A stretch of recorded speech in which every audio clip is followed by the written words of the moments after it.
ನಮಸ್ಕಾರ, ಕಲಬುರಗಿ ರೌಂಡ್ ಅಪ್ಗೆ ಸ್ವಾಗತ. ನಾನು ಶುಭಾ ಎಂಪೋಲ್. ಬನ್ನಿ ಕ್ವಿಕ್ ಆಗಿ ನೋಡೋಣ ಇಂದಿನ ಪ್ರಮುಖ ಸುದ್ದಿಗಳನ್ನ. ಸಚಿನ್ ಪಾಂಚಾಳ್ ಆತ್ಮಹತ್ಯೆ ಪ್ರಕರಣಕ್ಕೆ ಸಂಬಂಧಿಸಿದಂತೆ ಸಿಐಡಿ ಡಿಐಜಿ ಆಗಮಿಸಿದ ಬೆನ್ನಲ್ಲೇ ಆಕ್ಟಿವ್ ಆದ ಸಿಐಡಿ ಟೀಮ್ ಆರೋಪಿಗಳ ಹುಡುಕಾಟಕ್ಕೆ ಬಲೆ ಬೀಸಿದ್ದಾರೆ. ಸಿಐಡಿ ಅಧಿಕಾರಿಗಳು ಒಂದು ತಂಡದಿಂದ ಕುಟುಂಬಸ್ಥರು ವಿಚಾರಣೆ ಸೇರಿ ಬೀದರ್ನಲ್ಲಿ ಪರಿಶೀಲನೆ ನಡೆಸಿದರೆ, ಇತ್ತ ಸಿಐಡಿ ಮತ್ತೊಂದು ತಂಡದಿಂದ ಆರೋಪಿಗಳಿಗಾಗಿ ಶೋಧ ಕಾರ್ಯ ನಡೆಸಿದೆ.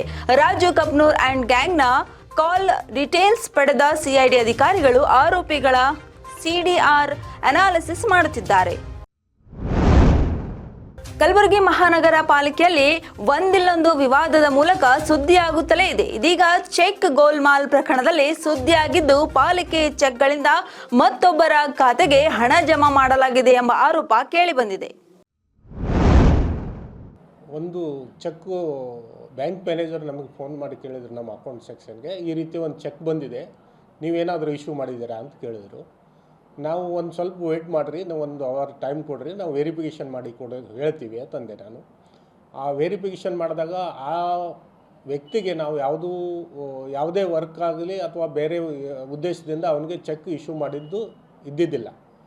ಇರಲಾರ್ದ ಕಾರಣ ನಾನು ಅವರಿಗೆ ಬ್ಯಾಂಕ್ ಮ್ಯಾನೇಜರ್ಗೆ ಇದು ಚೆಕ್ ಹೆಲ್ಡಪ್ ಮಾಡಿರಿ, ನಮ್ಮ ಕಡೆಯಿಂದ ಇಶ್ಯೂ ಆಗಿಲ್ಲ ಅಂತ ನಾನು ಹೇಳಿದೆ. ಆಮೇಲೆ ಮರುದಿವಸ ಒಂದು ಚೆಕ್ಕು ಬಂದಿದೆ 49 ಲ್ಯಾಕದ್ದು. ಅದನ್ನು ಅವ್ರು ಕೇಳಿದರು, ಇಲ್ಲ ಸರ್ ಇದೊಂದು ಬಂದಿದೆ ಅಂತಂದರು, ಅದನ್ನು ಹೆಲ್ಡಪ್ ಮಾಡಿರಿ ಅಂತ ಹೇಳಿದ್ವಿ. ಆ ನಂತರ ನಾವು ಆ ಅಕೌಂಟನ್ನು ಚೆಕ್ ಮಾಡಿದಾಗ ಆ ಅಕೌಂಟದ್ದು ಚೆಕ್ ಬುಕ್ ಮಹಾನಗರ ಪಾಲಿಕೆಯಿಂದ ಗಾಯವಾಗಿದೆ. ಆನಂತರ ಆ ಚೆಕ್ ಬುಕ್ದಿಂದಲೇ ಒಂದು ಚೆಕ್ಕು ಆಲ್ರೆಡಿ ವಿಡ್ರಾ ಆಗಿಬಿಟ್ಟಿದೆ, ಒಂದು 15 ಡೇಸ್ ಬೇಕೆ. ಅದು 35 lakhs ಸಮಥಿಂಗ್ ಇದೆ, ಅದು ಡ್ರಾ ಆಗಿ ಹೋಗ್ಬಿಟ್ಟಿದೆ. ಆನಂತರ ಈ ಅಕೌಂಟಿಂದ ಯಾವ ರೀತಿ ಆಯಿತು ಅಂತ ನಾವು ವೆರಿಫಿಕೇಷನ್ ಮಾಡಿದಾಗ ಅದು ಆ್ಯಕ್ಚುಲಿ ಡಿ ಜಮಾ ಆಗಿದ್ದು ಏರ್ಟೆಲ್ ಕಂಪನಿಯಿಂದ ರೋಡ್ ಡಿಗ್ಗಿಂಗ್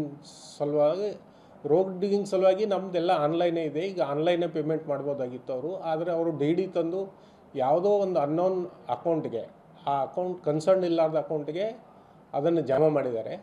ಜಮಾ ಮಾಡಿ ಮಹಾನಗರ ಪಾಲಿಕೆಯಿಂದ ಆ ಚೆಕ್ ಬುಕ್ಕನ್ನು ಇಲ್ಲಿ ಅಕೌಂಟ್ ಸೆಕ್ಷನ್ನಿಂದ ಗಾಯಬ್ ಮಾಡಿ ಆ ಕಮಿಷನರ್ದು ಸೈನನ್ನು ಫ್ರಾಡ್ ಮಾಡಿ ಕೇಸಿಂದ 3 ಚೆಕ್ಗಳನ್ನು ಬರೆದಿದ್ದಾರೆ. ಆ 3 ಚೆಕ್ದಲ್ಲಿ ಒಂದು ಚೆಕ್ಕು ವಿಡ್ರಾ ಆಗಿದೆ, 2 ಚೆಕ್ ಹೆಲ್ಡಪ್ ಮಾಡಿದೆ. ಸಾರಿಗೆ ದರ ಏರಿಕೆ ಹಾಗೂ ರಾಜ್ಯ ಕಾಂಗ್ರೆಸ್ ಸರ್ಕಾರದ ಧೋರಣೆ ಖಂಡಿಸಿ ಕಲಬುರಗಿಯಲ್ಲಿ ಜೆಡಿಎಸ್ ಪಕ್ಷದ ವತಿಯಿಂದ ಬೃಹತ್ ಪ್ರತಿಭಟನೆ ನಡೆಸಲಾಯಿತು. ಜಿಲ್ಲಾ ಜೆಡಿಎಸ್ ಪಕ್ಷದ ನೇತೃತ್ವದಲ್ಲಿ ನಗರದ ಡಿಸಿ ಕಚೇರಿ ಎದುರು ಬೃಹತ್ ಪ್ರತಿಭಟನೆ ನಡೆಸಿದ ಜೆಡಿಎಸ್ ಮುಖಂಡರು ಹಾಗೂ ಕಾರ್ಯಕರ್ತರು ಕಾಂಗ್ರೆಸ್ ಸರ್ಕಾರದ ವಿರುದ್ಧ ಘೋಷಣೆ ಕೂಗಿ ಆಕ್ರೋಶವನ್ನು ವ್ಯಕ್ತಪಡಿಸಿದರು. ಕಲೆಯನ್ನು ಉಳಿಸಿ ಬೆಳೆಸುವುದು ಎಲ್ಲರ ಆದ್ಯ ಕರ್ತವ್ಯವಾಗಿದೆ ಎಂದು ಕನ್ನಡ ಪುಸ್ತಕ ಪ್ರಾಧಿಕಾರದ ಸದಸ್ಯ ಬಿಎಚ್ ನಿರ್ಗುಡಿ ಹೇಳಿದರು. ನಗರದ ಭವಾನಿ ನಗರ ರಿಂಗ್ ರಸ್ತೆ ಬಬ್ಲಾದ್ ಮಠದಲ್ಲಿ ಭಾಗ್ಯಜ್ಯೋತಿ ಜನಪದ ಸಂಗೀತ ಸಂಸ್ಥೆ ಹಾಗೂ ಕನ್ನಡ ಮತ್ತು ಸಾಂಸ್ಕೃತಿಕ ಇಲಾಖೆ ಸಂಯುಕ್ತಾಶ್ರಯದಲ್ಲಿ ಹಮ್ಮಿಕೊಂಡ ಸಂಗೀತೋತ್ಸವ ಸಂಭ್ರಮ ಕಾರ್ಯಕ್ರಮದಲ್ಲಿ ಅತಿಥಿಗಳಾಗಿ ಮಾತನಾಡಿದ ಅವರು, ಕಲ್ಯಾಣ ಕರ್ನಾಟಕ ಭಾಗದಲ್ಲಿ ಅನೇಕ ಕಲಾವಿದರು, ಸಾಹಿತಿಗಳು ಇದ್ದಾರೆ. ಅವರ ಕಲೆಗೆ ತಕ್ಕಂತೆ ಪ್ರೋತ್ಸಾಹಿಸುವುದು ಬಹಳ ಮುಖ್ಯವಾಗಿದೆ ಎಂದರು. ಜಾಗೃತ ಜನವೇದಿಕೆ ರಾಜ್ಯ ಸಮಿತಿ ವತಿಯಿಂದ ಇದೇ ಜನವರಿ 11ರಂದು ಬೆಳಗ್ಗೆ 11ಕ್ಕೆ ನಗರದ ಪತ್ರಿಕಾ ಭವನದ ಮೊದಲ ಮಹಡಿಯ ಸಭಾಂಗಣದಲ್ಲಿ ಭೀಮಾ ಕೋರೆಗಾಂವ್ ಹುತಾತ್ಮರ ಸ್ಮರಣೆ ನಮ್ಮ ಹೊಣೆ ವಿಚಾರ ಸಂಕಿರಣ ಹಮ್ಮಿಕೊಳ್ಳಲಾಗುತ್ತಿದೆ ಎಂದು ವೇದಿಕೆ ಸಂಸ್ಥಾಪಕ ರಾಜ್ಯಾಧ್ಯಕ್ಷ ಮಹೇಶ್ ಕುಲಕರ್ಣಿ ತಿಳಿಸಿದರು.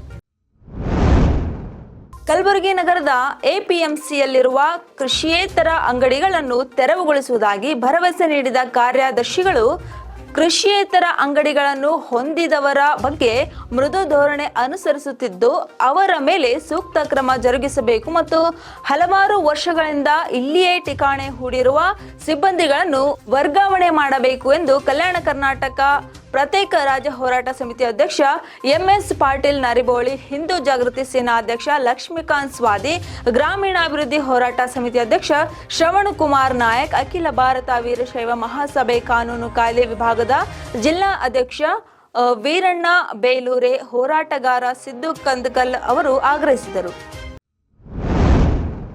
ಮಕ್ಕಳ ಜ್ಞಾನ ವೃದ್ಧಿಗೆ ಪ್ರದರ್ಶನ ಹಾಗೂ ಭಾರತೀಯ ಸಂಸ್ಕೃತಿಯ ಹಳ್ಳಿಯ ಸೊಡಗಿನಂಥ ಕಾರ್ಯಕ್ರಮಗಳು ಅವಶ್ಯಕವಾಗಿವೆ ಎಂದು ಕ್ಷೇತ್ರ ಸಂಪನ್ಮೂಲ ವ್ಯಕ್ತಿ ಅಸ್ಮಾ ಬೇಗಂ ಹೇಳಿದರು. ನಗರದ ಕೋಟ್ನೂರ್ ಡಿ ಹೊರವಲಯದಲ್ಲಿರುವ ಶಿವಶರಣಾನಂದ ಅವಧೂತ ಆಂಗ್ಲ ಮಾಧ್ಯಮ ಶಾಲೆಯಲ್ಲಿ ಕಲಾ ಮತ್ತು ವಿಜ್ಞಾನ ಪ್ರದರ್ಶನದಲ್ಲಿ ಮಾತನಾಡಿದರು. ಇತಿಹಾಸ, ವಿಜ್ಞಾನ, ಗಣಿತ, ಕನ್ನಡ ಹಾಗೂ ನಮ್ಮ ಭಾರತೀಯ ಸಂಸ್ಕೃತಿಯ ಹಳ್ಳಿಯ ಸೊಗಡಿನ ಬಗ್ಗೆ ಮಕ್ಕಳು ನೀಡಿದ ಪ್ರದರ್ಶನ ಗಮನ ಸೆಳೆಯಿತು. ಸಣ್ಣ ನೀರಾವರಿ ಇಲಾಖೆಯಿಂದ 318 ಕೋಟಿ ವೆಚ್ಚದಲ್ಲಿ ಅಫ್ಜಲ್ಪುರ ತಾಲೂಕಿನ 15 ಹಾಗೂ ಆಳಂದ ತಾಲೂಕಿನ 11 ಕೆರೆಗಳು ಹಾಗೂ ಅಮರ್ಜಾ ಬ್ಯಾರೇಜ್ಗೆ ಭೀಮಾ ನದಿ ನೀರು ತುಂಬಿಸುವ ಯೋಜನೆ ಮಾರ್ಚ್ ವೇಳೆಗೆ ಅಂತ್ಯವಾಗಲಿದೆ ಎಂದು ಮುಖ್ಯಮಂತ್ರಿಗಳ ಸಲಹೆಗಾರ ಬಿಆರ್ ಪಾಟೀಲ್ ಹೇಳಿದರು. ಇವಾಗಿದ್ದವು ಇವತ್ತಿನ ಪ್ರಮುಖ ಸುದ್ದಿಗಳು. ಮತ್ತೆ ನಾಳೆ ಭೇಟಿಯಾಗೋಣ ಕಲಬುರಗಿ ರೌಂಡ್ ಅಪ್ ಅಲ್ಲಿ. ನಮಸ್ಕಾರ.